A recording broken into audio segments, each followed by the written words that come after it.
قم بنا وانظر لآيات الجمال قم بنا وانظر لآيات مسجد اقصی کی حفاظت صرف فلسطین کی نہیں، ایمان کی جنگ ہے۔ اقصی کی آزادی ہتھیاروں سے قبل ضمیر کے بیدار ہونے سے آئے گی۔ الحمدللہ رب العالمین الذي باركنا حول المسجد الأقصى، والصلاة والسلام على سيد الأنبياء والمرسلين وعلى آله وأصحابه أجمعين، أما بعد۔ ایک بار اور بھی بطحا سے فلسطین ایک بار اور بھی بطحا سے فلسطین راستہ دیکھتی ہے مسجد اقصی تیرا۔ قابل تکریم معزز اساتذہ کرام اور میرے ہم سفر ساتھیوں، آج اس میدان خطابت کے شہسواروں کے درمیان میرے الفاظ کا خنجر جس موضوع سخن کا پردہ چاک کرنے چلا ہے وہ مسجد اقصی ہے۔ ارباب علم دانش، مسجد اقصی صرف پتھروں کی عمارت نہیں، یہ تاریخ ایمان کا عنوان ہے۔ یہ وہ مقام ہے جہاں زمین آسمان سے ہم کلام ہوئی، اور جہاں سے سفر معراج کا آغاز ہوا، اور جہاں محمد عربی صلی اللہ علیہ وسلم نے تمام انبیاء کی امامت فرمائی۔ اگر مسجد اقصی کی تاریخ کے سیاہ اور سفید اوراق پر نظر دوڑائی جائے تو اس خطے کی فضیلت کا اندازہ اس بات سے لگایا جا سکتا ہے کہ مکہ مکرمہ کے بجائے صاحب معراج نبی آخر الزماں حضرت محمد مصطفیٰ کو اسی مسجد سے گھما کر آسمانوں کی سیر کرانے کی ایک غرض یہ بھی تھی کہ اس مسجد اور اس مقدس مقام کی فضیلت کو واضح کر دیا جائے، کیونکہ یہ کوئی عام مسجد نہیں، یہ مسجد ہر دور میں توحید پرستوں کی عبادت گاہ بنی رہی۔ تحسین کے ہر پھول تیرا رشک زماں ہے، ہر دم تیری آغوش میں جنت کا گما ہے۔ اے جامعہ تجھ سا تو بھلا اور کہاں ہے، اے جامعہ تجھ سا تو بھلا اور کہاں ہے، اے جامعہ تجھ سا تو بھلا اور کہاں ہے۔ ہر گاہ ہی پیروں تلے پھولوں کو بچھایا، چل کبھی وقت کے سپر طاقت روم نے اس کے در و دیوار کے تقدس کو پامال کر ڈالا۔ اصحاب فضل و کمال، یہ مسجد اقصی وہی ہے جس کے میناروں سے توحید کی صدا اٹھی، جس کے صحن سے نبوت کی خوشبو پھیلی۔ یہ قبلہ اول تو فقط آہ فغاں ہے، یہ قبلہ اول ہے، یہ مرکز عرفان ہے، یہ خاک نہیں تاریخ ایمان کا عنوان ہے۔ اقصی کی حفاظت ہو ایمان کی شرط، یہ وعدہ ہے امت کا، یہ قرآن کا فرمان ہے، ایمان کا امتحان ہے۔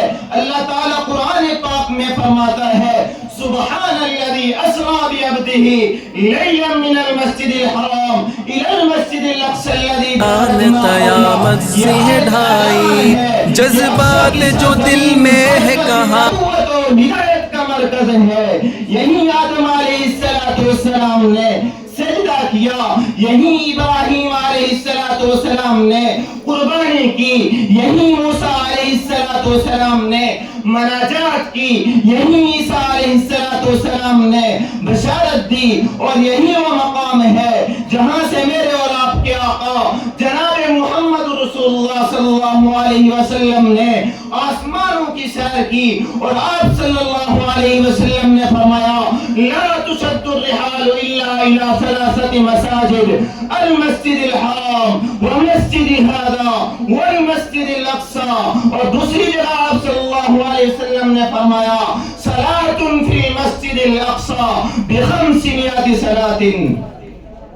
اصحاب فضل و کمال، یہ فضیلت محض ثواب کی نہیں، یہ ایمانی وابستگی کی سند ہے، مگر افسوس کہ آج مسجد اقصی رو رہی ہے، اس کے میناروں پر ظلم کے سائے ہیں، اس کی فضاؤں میں بارود کے باعث ہیں، اور اس کے سینوں میں خون معصوم بہہ رہا ہے۔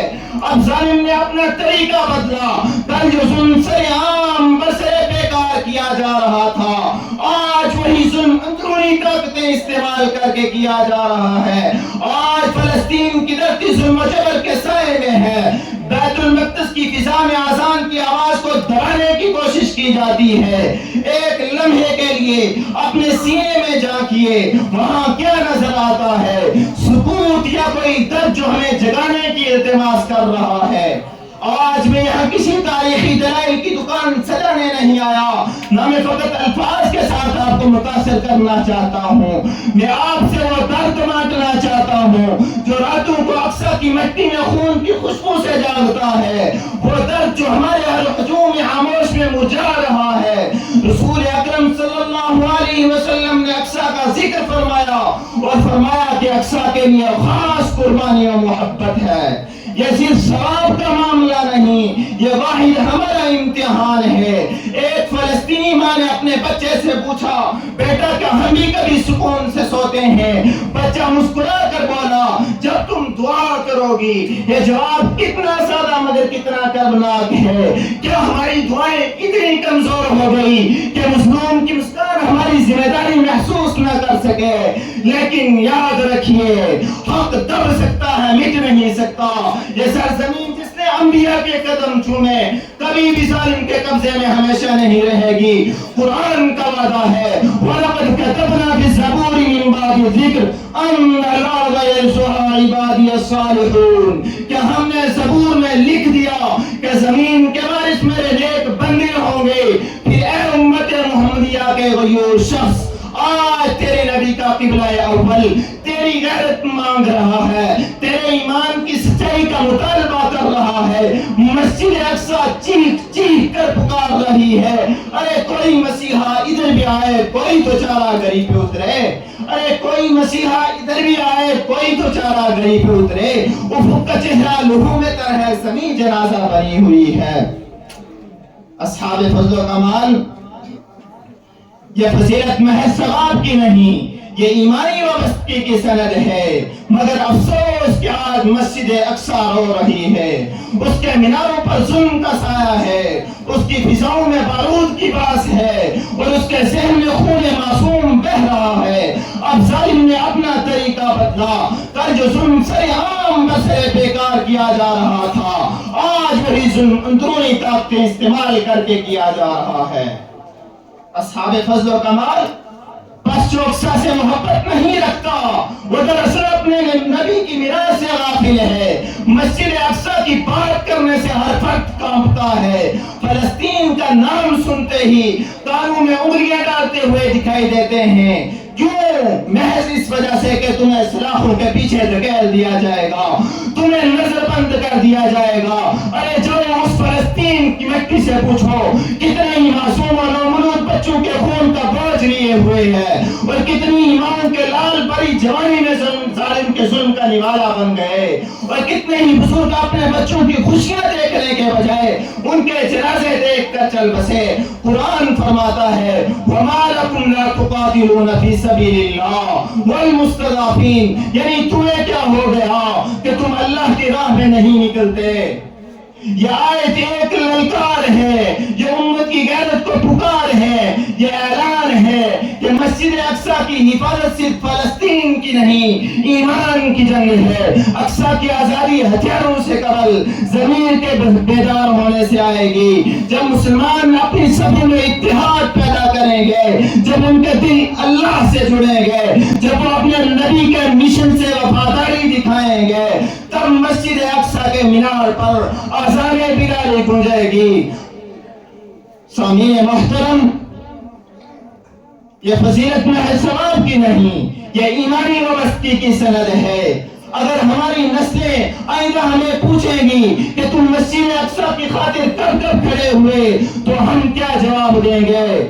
انور صابری نے کیا خوب کہا تھا کہ اذان تو اب بھی ہوتی ہے مسجد کی فضا میں اے انور، اذان تو اب بھی ہوتی ہے مسجد کی فضا میں اے انور، جس ضرب سے دن ہل جاتے ہیں وہ ضرب لگانا بھول گئے۔ رب کریم مسجد اقصی کو امن و حرمت کا گہوارہ بنائے، فلسطینیوں کو فتح و نصرت عطا فرمائے۔ اللهم انصر المسجد الاقصى من ايدي الغاصبين ورده الى المسلمين ردا جميلا۔ ملاقات باقی، حیات باقی، السلام علیکم۔